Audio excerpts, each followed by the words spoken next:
today I want to tell you about the electron transport system and oxidative phosphorylation. So this is the outer membrane of the mitochondria and this is the inner membrane of the mitochondria. Now this is the lipid bilayer of the inner membrane. So the inner membrane has got a lipid bilayer. Every membrane has. So this whole thing is actually the inner membrane. So there are 4 protein complexes. This is protein complex 1. This is protein complex 3. This is protein complex 2. And this is protein complex 4. So basically protein complex 3 is situated between 1 and 2. So 3 is stuck between 1 and 2. The reason is because if you remember from this Krebs cycle, we had 3 NADH2 produced here.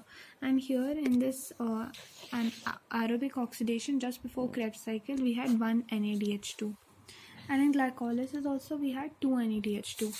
So when you add up all those NADH2, you get a lot of NADH2.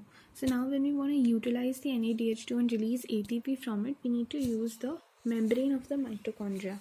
So here all those NADH2, they reach the spot near the first protein complex and they change into NAD+. So when 2 hydrogen are removed, basically 2 electrons go. So when 2 hydrogen are removed, 2 electrons leave it and these 2 electrons go to the first protein complex. Inside the first protein complex there is one point known as FMN. So this is actually a flavin mononucleotide. You don't have to know the full form, but the 2 electron that's depicted by a star, they go to this FMN and then they go to your FES. FES is just iron and sulfur, ferredoxin protein, FES. Then they head out of the first protein complex and there is this movable motile protein or whatever it is. It's known as UQ. UQ is ubiquinone. So these electrons, they go to your ubiquinone and then they go to your UQH2. So this ubiquinone actually it catches 2 hydrogen from the inside matrix of the mitochondria and then it leaves it here. मतलब matrix है वो membrane के अंदर डाल देता है. ये membrane की जो स्पेस है ये मैट्रिक्स से उठा के H+ को इधर डाल देता है. So basically electron transport is just an excuse to transport hydrogen from inside of the matrix to the membrane. So it's just an excuse and then from here it goes to cytochrome B. Now same thing here in this this is the second complex. This is first second इसलिए बोलते हैं इनका काम बिल्कुल similar रहता है. यहाँ पे भी FADH2 आता है. FADH2 का काउंटर होता है. ये चेंज हो जाता है FAD+ में. Now in this complex what happens is कि you have your FES.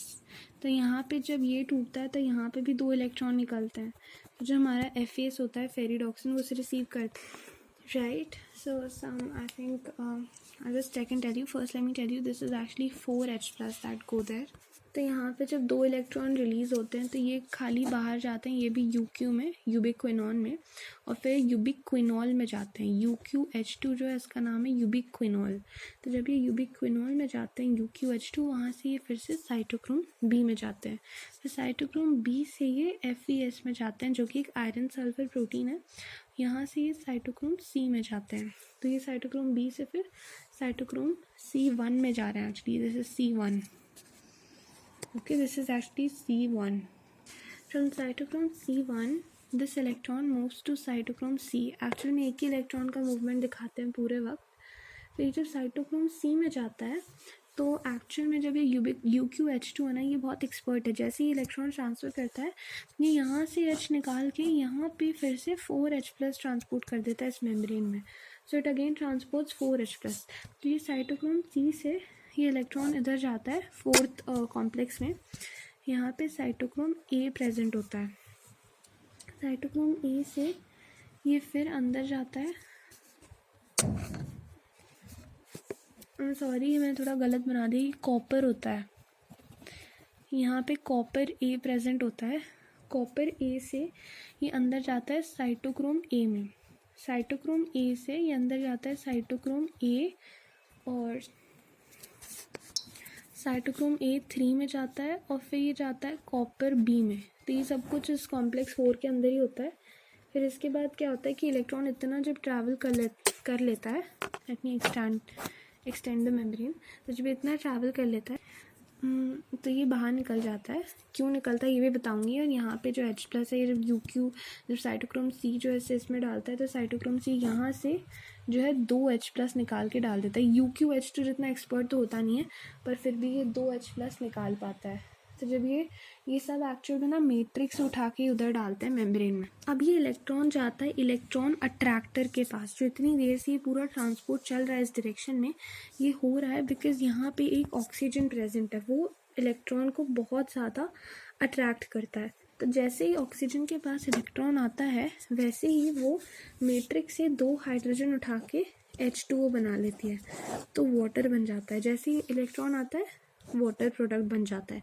तो जो पहला प्रोडक्ट होता है रेस्पिरेशन का वाटर, वो इधर बन गया।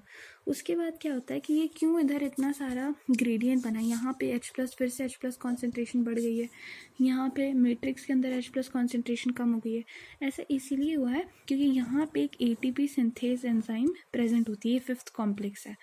ये तो तुम्हें पता है कि जो लंबा होता है 1 जैसा वो F0 होता है, जो ऐसा होता है वो F1 होता है। तो इसमें ATP सिंथेज एंजाइम प्रेजेंट होती है। यहाँ पे जैसे ही ये H+ का ग्रेडियंट ब्रेक होता है, H+ अपने इधर जाता है, तो बहुत सारी एनर्जी रिलीज होती है और जो है ADP जो है 2 H+ की मदद से एक ATP बन जाता है। तो ये ग्रेडियंट जैसे ही 2 H+ जाते हैं तो उसमें से एक ATP बन जाता है। यहाँ पे इनऑर्गेनिक फॉस्फेट है, ADP मिलके ATP बना जाता है। तो फिर बेसिकली 2 H+ से एक ATP बनता है। तो ये ETS होता है, इलेक्ट्रॉन ट्रांसपोर्ट सिस्टम। इन सब कॉम्प्लेक्सेस के नाम भी होते हैं। This is the first complex is called NADH dehydrogenase. It's called NADH dehydrogenase because you can see कि यहाँ पे NADH2 से हाइड्रोजन निकाला जा रहा है। तो NADH dehydrogenase इस कॉम्प्लेक्स के अंदर का जो काम होता है वो बताया। जो थर्ड कॉम्प्लेक्स है उसे हम कहते हैं साइटोक्रोम BC।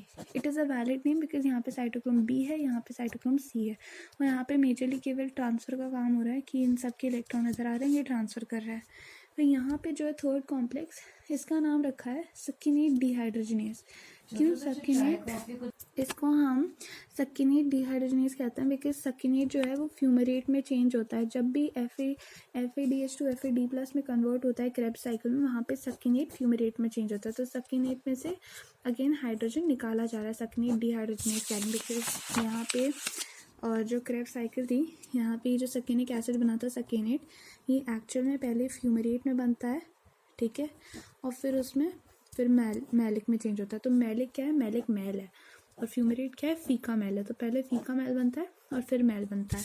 तो ये ऐसे होता है एक्चुअल में, तो इसीलिए इसे हम सक्किनेट डिहाइड्रोजनेस कहते हैं। फिर यहाँ पे ये जो फोर्थ कॉम्प्लेक्स है इसको कहा जाता है cytochrome C oxidase complex. Cytochrome C oxidase because हाँ सच ही है, साइटोक्रोम C ने जब यहाँ पे ऑक्सीडेशन किया तभी ये यहाँ पे पहुँचा था। इसे साइटोक्रोम C ऑक्सीडेज कॉम्प्लेक्स कहते हैं। तो अब थोड़ी सी मैं तुम्हें कैलकुलेशन बताती हूँ। एक NADH2 को जब हम ऑक्सीडाइज करते हैं तो हमें मिलते हैं 3 ATP, और जब हम एक FADH2 को ऑक्सीडाइज करते हैं तो हमें मिलते हैं 2 ATP। और एक और जो होता है तुम्हें पता होगा, GTP को जब हम ऑक्सीडाइज करते हैं तो 1 ATP मिलता है। तो ये एक्चुअली ये तो सबस्ट्रेट लेवल है तो इसको तो इंक्लूड नहीं करते बिकॉज ETS में केवल ये दोनों आते हैं। ये तो डायरेक्टली उधर ही सबस्ट्रेट में ही चेंज हो जाता है ATP में, बिकॉज एक और फॉर्म है ATP का। यहाँ पे सबसे इंपॉर्टेंट जो फॉर्म है, ऑक्सीजन की बहुत ज़रूरत है बिकॉज ये पूरे प्रोसेस को ड्राइव करती है, इलेक्ट्रॉन को खींचती है प्लस हाइड्रोजन को एक्सेप्ट करती है। तो this is a very vital hydrogen acceptor and its essence and its presence is vital. और इस पूरे प्रोसेस को हम कहते हैं oxidative phosphorylation, as here redox energy is used for the production of proton gradient. जैसे हम जब फोटोसिंथेसिस कर रहे थे वहाँ पे फोटोन आ रहा था और फोटोन की मदद से जो इलेक्ट्रॉन मूव कर रहा था और वहाँ पे फोटो फॉस्फोराइलेशन चल रहा था बिकॉज सनलाइट की एनर्जी यूज़ हो रही थी इलेक्ट्रॉन को ड्राइव करने के लिए। यहाँ पे रिडॉक्स की एनर्जी ड्राइव हो रही है, यहाँ पे जो है यहाँ पे क्या हो रहा है? डिहाइड्रोजनेशन। तो यहाँ पे रिडॉक्स एनर्जी यूज़ हो रही है, इसलिए हम इसे ऑक्सीडेटिव फॉस्फोराइलेशन कहते हैं। और ईच ATP 2 H+ जब पास होते हैं, जब 2 H+ इधर से इधर आते हैं तब एक ATP बनता है। तो ATP का भी पूरा कैलकुलेटेड रहता है, जब 2 H+ जाते हैं तब एक ATP, ऐसा नहीं कि सारे एक साथ चल जाते हैं। दो जाते हैं एक ATP, दो और जाते हैं एक ATP, दो और जाते हैं एक ATP। तो यहाँ पे तुम देख सकते हो 4 4 6 H+ है, ये तो दिखाया है but just telling. Now let's check the balance sheet of respiration. अब रेस्पिरेशन की जो बैलेंस शीट है ये काफ़ी चीज़ों पे डिपेंड करती है। पहली बात कि ये असली नहीं है, ये एजम्पशन है, ठीक है, कि सारी जो साइकिल्स हैं वो करेक्ट ऑर्डर में चल रही है, कहीं पे भी कोई प्रॉब्लम नहीं आ रही है। सेकंड, जो NADH जो सिंथेसाइज हो रहा है वो माइटोकॉन्ड्रिया में सही से ट्रांसफ़र हो रहा है, कोई इंटरमीडिएट्स नहीं बन रहे, कोई और चीज़ नहीं सिंथेसाइज हो रही, किसी और चीज़ में जाके वो इंटरमीडिएट्स हेल्प नहीं कर रहे, और केवल ग्लूकोज ही पाथवे को जो है एंटर कर रहा है, केवल ग्लूकोज पे ही एक्ट कर रहे हैं, रेस्पिरेशन में केवल ग्लूकोज है। तो ये सब अजम्पशंस जब हम यूज़ करते हैं only then we can tell this is true. तो जब ये सब अज्यूम करेंगे तो NADH2 कितने बनते हैं? NADH2 एक तो जो है एसिटाइल कोए में आता है, ये जो था हमारा जहाँ पे पायरुवेट 3 कार्बन का एसिटाइल कोए में चेंज हो रहा था, यहाँ पे एक कोएंजाइम A आ रहा था और NAD+ जो है NADH2 में चेंज हो रहा था, एक CO2 निकल रहा था, इसलिए 3 कार्बन से 2 कार्बन बन रहा था। तो यहाँ पे एक NADH2 बन रहा है, तो एसिटाइल कोए वाला NADH2 लिख लिया। प्लस फिर क्रेब्स साइकिल में भी फर्स्ट लोकेशन यहाँ पे सिट्रिक एसिड से अल्फा कीटोग्लूटेरिक एसिड में जो है एक NADH2 बन रहा था, फिर अल्फा कीटोग्लूटेरिक एसिड से सुकेनिक एसिड में एक और बन रहा था। एक्चुअल में आइसोसिट्रेज जो है वो अल्फा कीटोग्लूटेरिक जब बनाती है तब एक निकलता है, और फिर अल्फा कीटोग्लूटेरिक से जब सकिनाइल कोए बनता है तब एक ATP निकलता है, तब NADH2 निकलता है। बट ये एक तरीके से ऐसी डिपिक्टेड है NCERT में। और एक और NADH2 बन रहा था जब मैलिक एसिड ऑक्सैलोएसिटिक एसिड में चेंज हो रहा था, यहाँ पे 1 2 3 बन रहे हैं, तो 3 NADH2 वहाँ पे बन रहे थे। ये सब कुछ अभी हम केवल 1 पायरुविक एसिड के लिए कर रहे हैं, बिकॉज केवल हमने अभी एक ही मॉलिक्यूल को कंसिडर किया है। जब दो ऐसे हमें 4 NADH2 मिल गए, ठीक है, 4 NADH2 मतलब कि 4 × 3 = 12 ATP, 12 ATP तो NADH2 से ही बन गए। फिर उसके बाद जो है हमारा FADH2 भी आता है। FADH2 कितना होता है क्रेब्स साइकिल में? यहाँ पे जब सकिनिक एसिड मैलिक एसिड में एक्चुअली फ्यूमेरेट में चेंज होता है तब हमारा FAD+ से FADH2 बनता है। तो यहाँ पे एक FADH2 यानी कि 2 ATP, एक से 2 बनते हैं। फिर उसके बाद जो सबस्ट्रेट लेवल फॉस्फोराइलेशन हो रहा था, सकिनाइल कोए जब सकिनिक एसिड में चेंज हो रहा था तो एक GDP से GTP बन रहा था, तो यहाँ पे सबस्ट्रेट लेवल जो GTP था वो भी एक बन रहा था, तो उससे एक और ATP आ गया, है ना। और we can not forget glycolysis. जब हम ग्लाइकोलिसिस में कर रहे थे वो हम नेक्स्ट ऐड करेंगे, बिकॉज वो दोनों पायरुवेट्स के लिए एक साथ था। तो जब इनको ऐड करते हैं तो 12 + 2 + 1 15 ATP एक पायरुवेट के लिए बनता है, तो इसे 2 से मल्टीप्लाई करते हैं तो 30 ATP हमें तो इधर से मिल जाते हैं क्रेब्स साइकिल से और एरोबिक रेस्पिरेशन से। फिर ग्लाइकोलिसिस में फर्स्ट स्टेप में ATP यूज़ हो रहा था, फिर से ग्लूकोज 6-फॉस्फेट से फ्रुक्टोज से फिर हम फ्रुक्टोज 1,6 बना रहे थे तो ATP यूज़ हो रहा था। तो फिर जब ट्रायोस फॉस्फेट पागल से हमने जब ट्रायोस बिसफॉस्फेट लगाया तो यहाँ पे जो है 2 NADH2 बने, तो ग्लाइकोलिसिस में 2 NADH2 बने थे। ग्लाइकोलिसिस का मेथड लिख लेते हैं फिर उसे ऐड कर लेंगे। तो ग्लाइकोलिसिस में जो है हमारे 2 NADH2 बने थे।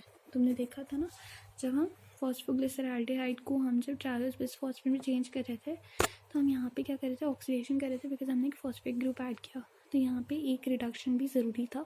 तो NAD+ got reduced to NADH2 and this changed to 1,3-bis-phosphoglyceric acid। तो यहाँ पे जब ये नेक्स्ट 3 फॉस्फोग्लिसरिक एसिड में चेंज हो तो एक हमने फॉस्फेट निकाल दिया, तो हमारे क्या बन गए, 2 ATP इधर बन गए, है ना, क्योंकि दोनों को हम चेंज कर रहे थे और ढप को हम पागल में चेंज करके इसमें चेंज कर रहे थे। यहाँ पे लास्ट में जब PEP चेंज हुआ था पायरुविक एसिड में तो यहाँ पे भी 2 ATP बने थे, बिकॉज 2 PEP बने थे। तो इस तरीके से 2 ATP यहाँ बने और 2 ATP यहाँ बने, है ना, तो 4 ATP बने, पर 2 ATP यहाँ पे यूज़अप हो गए, तो हमारा नेट 2 ATP बन गए। तो इसको हमने क्या किया, ये 2 NADH2 6 ATP + 2, तो यहाँ पे 30 ATP + 6 ATP + 2 ATP, तो जब इतना कुछ बना this is known as 38 ATP। 38 ATP जो है पूरी हमारी बैलेंस शीट में 38 ATP बनते हैं एक रेस्पिरेशन की पूरी साइकिल ख़त्म होने पे हमें 38 ATP मिलते हैं। ये बहुत बेटर है कंपेयर टू फर्मेंटेशन, बिकॉज यहाँ पे कंप्लीट ब्रेकडाउन में H2 बन रहा था और CO2 रिलीज़ हो रहा था। जो तुमने क्रेब्स साइकिल में देखा था कितना 3 CO2 रिलीज़ हुआ था। और जो हमारा नेक्स्ट स्टेप हुआ था ETS, उसमें हमारा फिर वाटर बन गया था। तो कम्प्लीटली ऑक्सीडेशन होके सारे प्रोडक्ट्स जो हैं एकदम ब्रेक डाउन होके सबसे बेसिक फॉर्म से बनते हैं, तो टॉक्सिक भी नहीं होते हैं।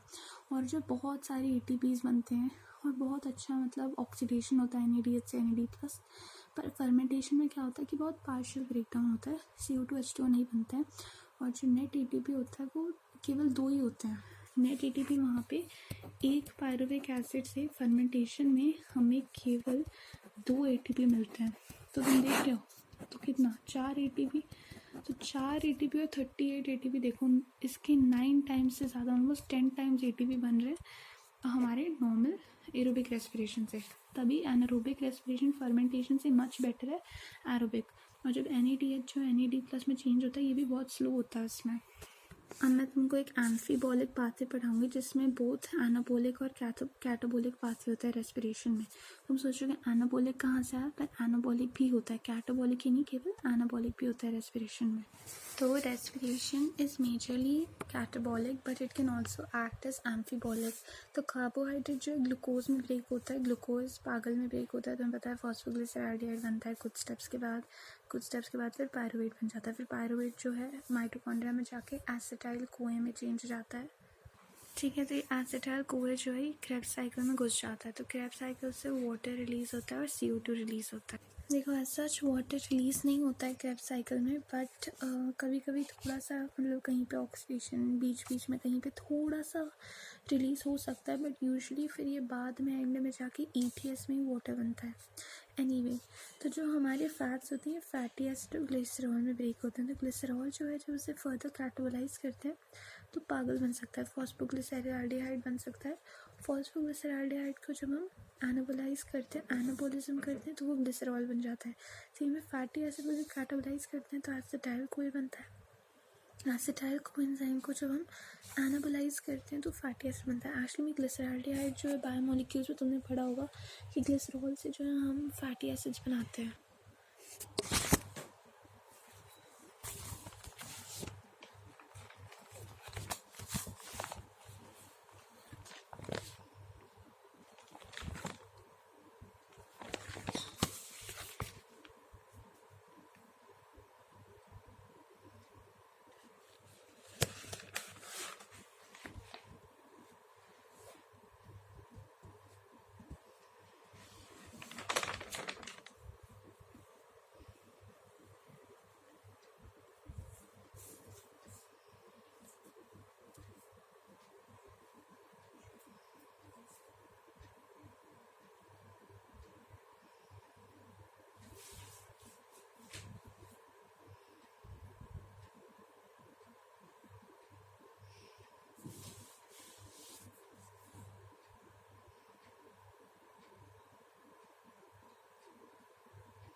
I'm so sorry for that disturbance.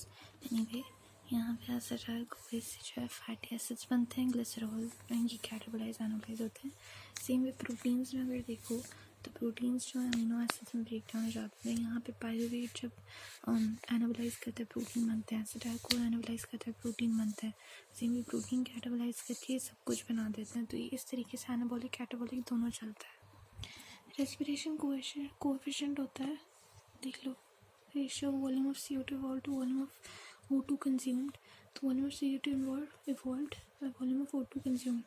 Carbohydrates के लिए ऑलमोस्ट 1 होता है बिकॉज कार्बोहाइड्रेट्स में कंप्लीट ऑक्सीडेशन होता है, जितना CO2 निकलता है उतना O2 कंज्यूम होता है। फैट्स में लेस देन 1 होता है बिकॉज इसमें कंप्लीट नहीं होता है, जैसे ट्राईपैरामीटर। फिर बाद में प्रोटीन्स में 0.9 आता है। तो ये कैसे निकालते हैं, जैसे ये एग्जाम्पल देख लो, 6 CO2 6O2 1, 102 CO2 145 O2 0.7. यहाँ पे ये वाला नहीं काउंट करना ऑक्सीजन। तो इन लिविंग ऑर्गेनिज्म ये ऑप्शन ग्रेटर देन 1 होता है बिकॉज प्योर प्रोटीन्स वगैरह नहीं होते हैं। With this we are done.